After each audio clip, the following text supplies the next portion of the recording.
Audi used to be one of my go-to brands that I'd recommend to people. I'm going to poke into its build quality. There's a lot more plasticky cheapness. I'm going to see how useful it is really in everyday life. Oh yeah. But then the cars start to get a little bit cheap feeling on the inside, or if it's just an expensive illusion. I'm going to find out if Audi is properly back, posh again, inventive again, worth the money again, and they stop doing anything really interesting. Thing is though, the new Audi Q3 is not cheap, but this new Q3 could finally make me love Audi again. Will it? Mwah! You might have a heart attack. Forgive me of my premium privilege. It feels a little bit hard, and that means that if I get this wrong, you could end up spending serious money on an Audi badge that doesn't deserve it. I'm also going to discuss this one particular feature right there that every other journalist that's tested this car absolutely hates. Lately I've been driving lots of Chinese SUVs, and from certain angles this could be one of them. So to find out if this is worth the extra cash, some like big knob down here, and when I tell you the price of this exact test car with all options, I'm going to tear into the design, and of course I'm going to see if it drives like a proper German car should, and I'm going to explain to you why they're all totally wrong, and it's proof of why Audi is getting inventive again, before finally giving my verdict as to whether Audi is really back. I'm Matt Watson, and you're watching Car Wow. Where's my seatbelt gone? Why hasn't mine got that feature? It's mad! And then at the very end of the video, I'll reveal the things that have really annoyed me about it. Matt Watson reviews the new Audi Q3. This is an Audi I'd really like to own. Matt has spent a week with the new Audi Q3, and he reckons it's the best car the brand has launched in years, despite its eye-watering price tag. Audi used to be one of my go-to brands, which I'd recommend to people. However, in recent years, the interiors have started to get a bit cheap feeling, and Audi stopped doing anything really interesting. But could the new Audi Q3 be the car to make me fall in love with Audi again? I've spent a week with one to test its build quality, technology, and driving experience to see if it does enough to justify its price tag against much cheaper Chinese alternatives. You can check out my full video below or read our Audi Q3 review to find out more. For now though, here's a rundown of my thoughts on this car. New Audi Q3 design. Not off to the best start. There are dozens of new Chinese SUVs on the market right now, and from certain angles, this could be one of them. It's strangely anonymous for an Audi. If you debadged it, then it could be from any manufacturer. The old Audi Q3 had more definition in its metalwork, which made it look expensive and muscular, but this new one is a bit too soft. Even with the massive 20-inch wheels and black trim on this car, it just sort of blends in. Things do get better at the rear though, because from this angle, it finally looks like an Audi again. The full-width light bar and funky LED taillights stand out and make the new Audi Q3 look expensive, as it should do with this price tag. New Audi Q3 prices. It's insanely expensive for a small SUV.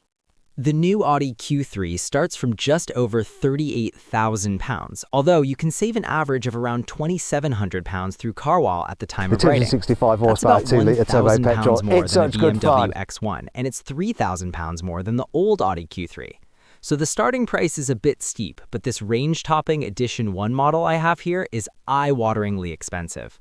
With options, this costs nearly £60,000. You could have an Audi Q5 for that sort of money. It's madness. New Audi Q3 interior. Does it live up to the price tag? Thankfully, the new Audi Q3 does feel like a properly premium product when you step inside. Audis of late have started to feel a bit cheap and scratchy. I'm looking at you, Audi A6 e-tron, but the Q3 feels worthy of its posh image. Everything you touch feels soft and yielding, and this range topper has racy Alcantara on the dashboard and door tops. There are loads of nice touches as well. The rubber mats in the door bins stop things rattling around, and the central armrest has a solid hinge, which makes it feel expensive. However, it's not all good news. What is going on with that massive bezel around the touchscreen? It looks like a first-generation iPad. I don't like the digital driver's display all that much either. It looks a bit squashed and the rev counter is tiny. At least the central screen is nice and easy to use. Alright, so I'd prefer to have physical buttons for the climate control, but the ledge in front of the screen makes it easy to rest your hand while you prod away at the temperature settings. And Audi is finally innovating again with the Q3 because it has new column stocks which are like no other car out there. They're these little nubs which stick out of a panel behind the steering wheel.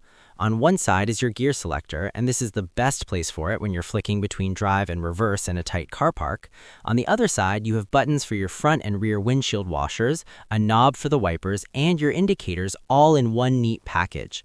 It takes a bit of getting used to, but once you've learned your way around it, it's a great solution which puts all these controls at your fingertips. So the new Audi Q3 looks the part from some angles, and the interior is a proper return to form. But how does this car drive? After all, a lot of Chinese SUVs look and feel premium for a lot less cash, but they're pretty disappointing out on the road. This is where a German car should set itself apart. Well, I'm happy to say that the new Audi Q3 is lovely to drive. The car I'm in has the 2-liter petrol engine with 267 horsepower and all-wheel drive, and it's quick enough to beat hot hatches off the line. As soon as I set off, my 25 years experience as a motoring journalist told me that this is a car which has been set up by a company which has spent decades perfecting the way a car drives. This Q3 Edition 1 has the lower, stiffer sports suspension and adaptive dampers, and this makes it surprisingly fun to chuck through corners. It does feel a little bit stiff over bumps, but not uncomfortably so. If you want maximum comfort, you can get the standard setup, which is a bit softer. On the motorway, it feels secure, stable, and comfy, and all cars get acoustic glass as standard to keep the noise out. It's decent around town as well, although a BMW X1 does have a slightly tighter turning circle. It feels like a car you can trust because it always does exactly what you expect it to. The steering, brakes, and throttle response are all spot on, as opposed to something like a JQ20, which wobbles about over bumps and never really feels settled. My final verdict on the new Audi Q3. An Audi I can finally recommend again. You should probably go for the more sensible and economical 1.5-liter petrol version, but I'd want this 267 horsepower 2-liter engine for the added power.